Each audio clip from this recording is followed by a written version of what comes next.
What is up, everyone? I am TST's the Mudman. I am back, and it's time to talk about what we are going to play this weekend in Gods Unchained. So the meta is a pretty stagnant. It's been a while since we've had any big shakeups, so I'm sure everyone is pretty familiar with everything. Over the past 7 days at Mythic rank, Deception has been the most popular god, followed by Light and then Magic, which are getting pretty much the same play rate, then Nature and Death and War both at the bottom.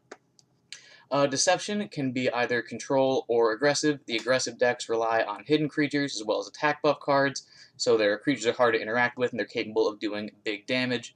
And the control deception decks rely heavily on single target removals, rapture dances, and then various steal cards like Cutthroat and Patient Pickpocket. Light, like Deception, can be control or aggressive. However, the most common archetype for Light is definitely Zoo Light, which plays a lot of creatures and then buffs them all up with various AoE buff cards.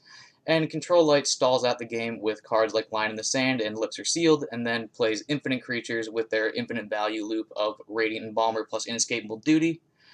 Magic, another versatile god. It can be tempo magic, control magic, or combo magic. However, control magic is by far the most common magic archetype. They are very good at controlling the board as well as ramping up to those high mana states. Nature is always aggressive nature. They often lean into some sort of wild synergy package. With Wildfire, nature has been pretty much the same for the past year. War is almost always some sort of relic-centric war, revolving around Unrestrained Power as well as I Need a Weapon. And then Death is always Anubians. So now that we've discussed the meta a bit, let's jump into some specific decks you might want to play this weekend. Alright, let's start off with the best performing list from last weekend ranked event. This is a control light deck made by M7SN. And it is very similar to all the other control light lists we featured on this channel before. They slow down the board state very successfully with all of their various order cards, as well as Line in the Sand. They can reset the board state entirely with Lysander's Mercy. There are a couple of big high-threat creatures in here, like the Archpriest that gets stronger for each point of order on the board, as well as Demogorgon. And then, of course, you have the main aspect of your control light decks, which is, of course, Radiant Embalmer plus Inescapable Duty. Inescapable Duty allowing you to get any creature you want from your void to your hand and buffing them. So you can either pick, something like an Inquisitor Informant to slow down your opponent's board state, something big and threatening like a Demo or an Archpriest, and then you get those Inescapable Duties back indefinitely with your Radiant Embalmer, so you essentially never run out of value. And then you have these really great control tools and the order stuff, and that Lysander's Mercy just reset everything.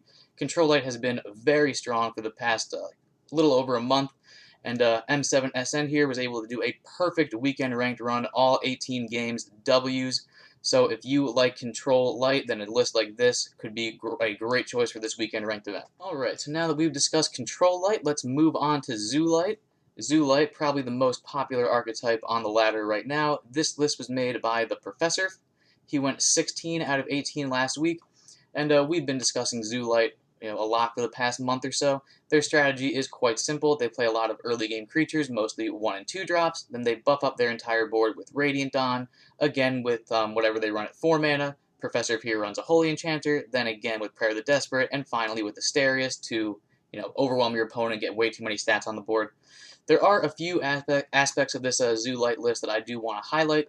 Of course, we have the Gleamweaver in here, which is great tech against not only Anubians, but also Control Light, allowing you to remove their Inescapable Duties or their Radiant Embalmer from the Void, and turning off their Infinite Loop. We also have Lady Denholm in here, as well as a single copy of Canonize. Canonize is a card that used to be in every single light deck, but has fallen out of favor in recent times.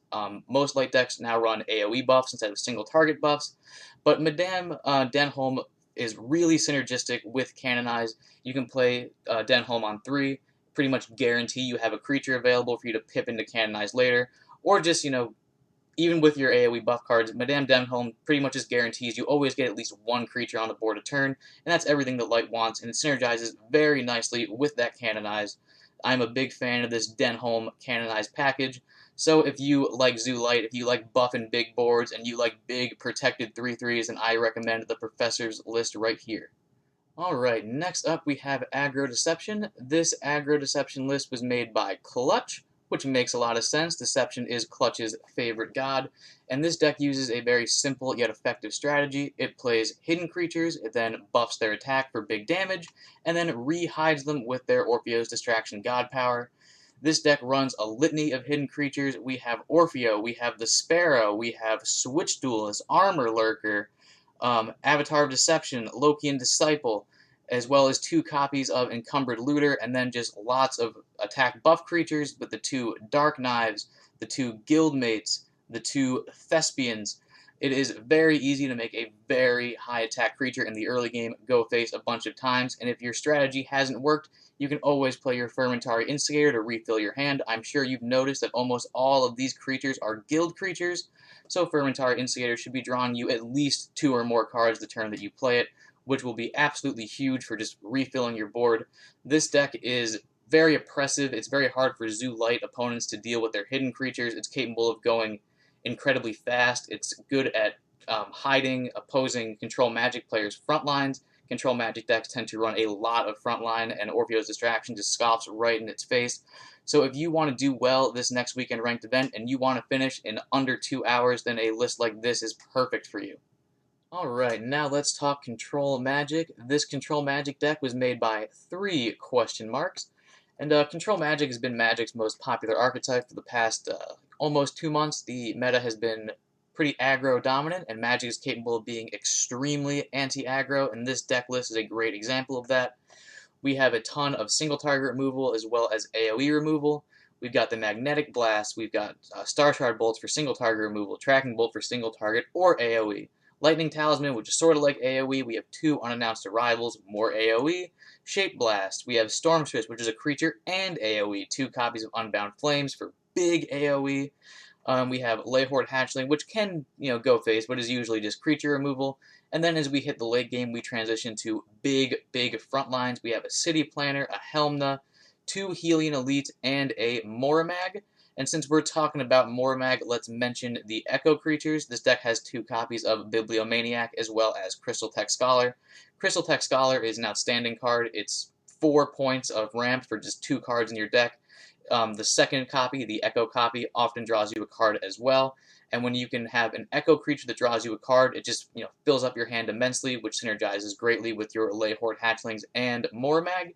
This deck is also capable of the ultimate wombo combo of playing Moramag on 9, dealing 8 damage to your opponent's board and face, and then playing Metamorphosis to turn it into a Nagrios for 20 plus damage. It's very exciting.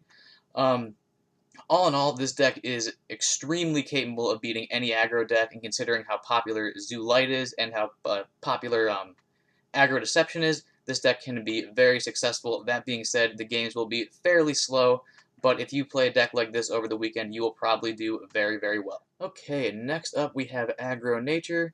This list was made by Mighty Uncle, Aggro Nature Pioneer. We have not been featuring a lot of Mighty Uncle's Nature decks in the past couple of weeks because he's been playing Deception, but he's back on the Nature, and he has made a very unique Aggro Nature list. The general shell of the deck is very similar to what we've been seeing. You play strong early game creatures like Marshwalker and Beetle, you buff them with your Howler, you buff them all again with Wildfire. Everything has regen, so Dagon is great, blah, blah, blah, all the nature stuff that you know and love. But this deck does have a handful of important text for the meta. We have Nefarious Briar, which is very good against War. We also have 2 copies of Black Rhino, which is a card that hasn't seen play in well over a year. Also, I imagine this is here because it's very good at combating that Relic War. It's also pretty decent against Light. It can get ordered, of course, and then avoided, but most Zoo Light decks don't have that much order, so it's just a giant 5/8 frontline for your opponent to get through, and it's just a huge frontline in the way of any Relic-based War opponent. But there is one other aspect of this deck that is very unique that I'm a big fan of. Longtime watchers of this series will know that I really like the Feral Shapeshifter plus Sudden Bloom, and then to a lesser extent Faithflame Blade combo. Feral Shapeshifter is a 4-mana 4/4 with Hidden, so it's very hard to interact with. It's also wild, so it's synergized with all of nature's stuff. Faithflame Blade makes it very, very easy for you to activate Frenzy. And then with Feral Shapeshifter being hidden and hard to interact with, he's an excellent target for Sudden Bloom to deal huge damage or just clear your opponent's board. And as far as I know, Mighty Uncle is the person who popularized this Sudden Bloom Feral Shapeshifter combo, but he's taken it one step further. We have 2 copies of Prowler in this deck, which is also a wild creature, but it can't attack, however, once per turn. After a friendly creature attacks a target and it survives, this also attacks the same target, which includes your opponent's face. So this synergizes very, very well with the Feral Shapeshifter as well. You play Feral Shapeshifter on 4, it probably doesn't get removed because it has hidden and a pretty large amount of health. You go face with your Shapeshifter after playing your Prowler, and then your Prowler goes face as well for a nice 9 damage swing. Just a nice synergistic card with the Feral Shapeshifter, for when you don't have Sudden Bloom. And of course, you can always live the dream of playing Feral Shapeshifter into Prowler, into second Shapeshifter, and then Sudden Bloom. This deck also has Kaya, which is a very strong card. It's in lots of decks in the meta right now. It's essentially functioning as a hunt on stick. It does a very similar thing. It clears the board based on how much mana you spent this turn. And if your opponent's board is clear already or has a very small amount of health, then Kaya is capable of dealing all of its damage to face. So this nature deck actually has a lot of in-hand burst damage. If you have a creature capable of attacking, you have 2 copies of the Prowler, which is 5 damage from hand, and then you have Kaya, which can be between 6 and 9 damage from hand. So this is a tempo nature deck that's capable of building a very dominant board state and buffing it, just like all nature decks, but it also has that in-hand burst damage, making it very unique. I know a lot of players like nature, Zoo Nature, in particular. If you do like nature, if you want to play it over this weekend, I highly recommend this list. It seems very good, and I think you will have a lot of fun. Alright, now we have Relic War. This deck was made by Kim. Relic War has been a very popular war archetype for the past month or so. Their strategy is very similar. As the name would suggest, they play many relics. They draw and buff their relics with I Need a Weapon, a very key card for this archetype. They then play Unrestrained Power to give their relic +2 attack, and then double the relic's power if you play it for its Empower cost for 5 mana, which can make some very huge relics for big, big damage. You also have your Slayer God power to chip away at creatures. You've got your copy of Carnage Sweep in case your opponent's board gets out of hand. We have Encumbered Looter as well as Out of Its Misery for some more card draw. And most importantly, from a card draw perspective, we have 2 copies of Mobilize, which if you play it for its Empower cost, making it 5 mana, you get to draw 3 cards, and then reduce by 1 the mana cost of any Empower card you draw, which is very important considering Unrestrained Power is your primary win condition, which is also an Empower card. You also have 2 copies of Savage Strike, a very powerful Empower card, as well as Wolf Cult, all of which are capable of getting their mana reduced by your Mobilize. And I'd like to take just extra note of Wolf Cult as well as Orcish Elite, really any Blitz creature that has 3 attack. A very common frontline creature in the meta right now is Guild Enforcer, which takes 6 damage to deal with. Frontline really gets in the way of your entire strategy because you're trying to make an 18 to 24 attack relic and hit your opponent in the face. So if you have a 3 attack creature like Wolf Cult Vanguard or Orcish Elite, and you're able to draw it off of Out of Its Misery, and now has 6 attack, which means it's capable of destroying those very popular Guild Enforcers. It's also important to note that all of the frontline in the Sanctum generally have 3 health, except for Card Shark, which has 1 health. Card Shark is, of course, very easy to deal with all of your bar fights and Savage Strikes. But Shield Maiden, as well as the 3/3 Wild frontline creature, they both have 3 health. So it's very good to have a lot of 3-attack Blitz creatures to deal with those, pesky frontlines from the Sanctum. Primarily Wolf Cult, which costs, between 1 and 2 mana and can get rid of that creature very easily. So your relic has a, free space to charge right into your opponent's, face. So if you're a fan of war, if you're a fan of big explosive weapons, then a Relic War deck like Kim's could be a great choice for this weekend ranked event. Okay, and our final archetype to discuss is Anubian Death. This list was made by Velo, although he's currently in sneaky mode. And this Anubian Death deck is particularly aggressive. It's exceptionally low curve, as you can see. Besides the 2 win condition cards and Land of the Dead, the deck taps out at 3 mana. We also have even more from hand burst than common in most Heirloom Death decks. We have 2 copies of Brimstone, as well as 2 copies of Dangerous Ritual, as well as a copy of Ragnarok, which is very common in these Anubian Death decks. We have 2 copies of Skull Scepter to capitalize even further off sacrificing your own creatures, which all Anubian Death decks do in spades. One interesting thing to note is this deck does have a copy of Soul Bargain, which was buffed in the most recent balance patch. A few weeks ago, you could only target a friendly creature, give it Soulless and draw a card. Now you can target any creature, so it's good in the mirror match to, get rid of your opponent's Priestess of Taket. It's also good against Control Light to get rid of, something like one of their Radiant Embalmers. Just an interesting new card that wasn't in decks before now. Anubian Death has been a very consistent deck since the beginning of Mortal Judgment. It's very difficult to play around Anubian Death. You're punished for destroying their creatures, you're punished for leaving their creatures up. You can remove stuff from the void, but if it's in the void, it's already been on the board, which means it's already done a lot of damage.